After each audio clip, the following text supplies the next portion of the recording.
Hello everyone, welcome back to my channel Keya's nursing journey. আশা করি তোমরা সবাই ভালো আছো। আজকের ভিডিওতে আমি 2025-এর স্টাফ নার্স গ্রেড 2 রিক্রুটমেন্ট সম্বন্ধিত কিছু বিষয় নিয়ে আলোচনা করব। একটা রিক্রুটমেন্টের জন্য বিগত 2 বছর থেকে কিন্তু অনেক ক্যান্ডিডেট ওয়েট করে আছে, আর সেই সংখ্যাটা বাড়তে বাড়তে এখন অলমোস্ট লাখে এসে দাঁড়িয়েছে।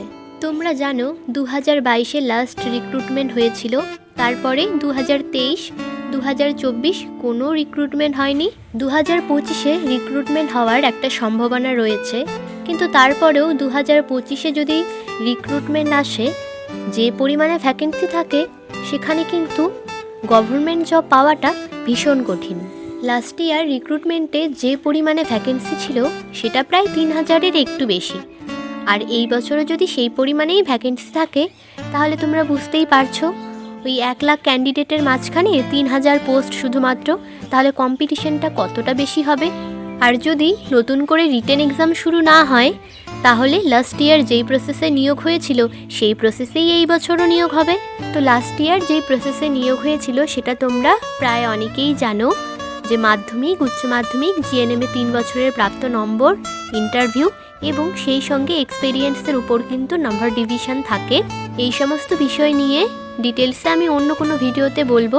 আজকে শুধু আমি এক্সপেরিয়েন্সের বিষয়টি নিয়ে আলোচনা করব, কবে থেকে এক্সপেরিয়েন্স কাউন্ট হয় এবং এক্সপেরিয়েন্সের উপর কীরকম নম্বর ডিভিশন থাকে, এই সমস্ত বিষয় নিয়েই আমি এই ভিডিওতে আলোচনা করব। জিএনএম থার্ড ইয়ারের রেজাল্ট পাবলিশড হওয়ার পর থেকেই কিন্তু এক্সপেরিয়েন্স কাউন্ট হওয়া শুরু হবে এবং যে রিক্রুটমেন্টটি আসবে সেখানে অ্যাপ্লাইয়ের লাস্ট ডেট পর্যন্ত এই এক্সপেরিয়েন্স কাউন্ট হবে।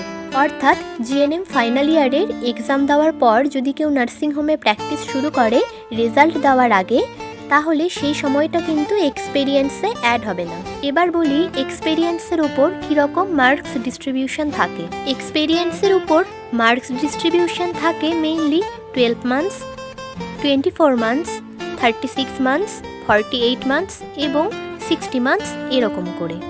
এবং যদি এক্সপেরিয়েন্স 12 মান্থস হয় তাহলে সেখানে মার্কস থাকবে 2 মার্কস। যদি এক্সপেরিয়েন্স 24 মান্থস হয় তাহলে সেখানে মার্কস থাকবে 4। আর যদি এক্সপেরিয়েন্স 12 মান্থসের কম হয় অর্থাৎ 11 মান্থস, তাহলেও কিন্তু কোনো মার্কস অ্যাড হবে না। আবার যদি এক্সপেরিয়েন্স 12 মান্থসের বেশি হয়, 13 অথবা 14 মান্থস, তারপরেও কিন্তু সেখানে মার্কস 2 থাকবে।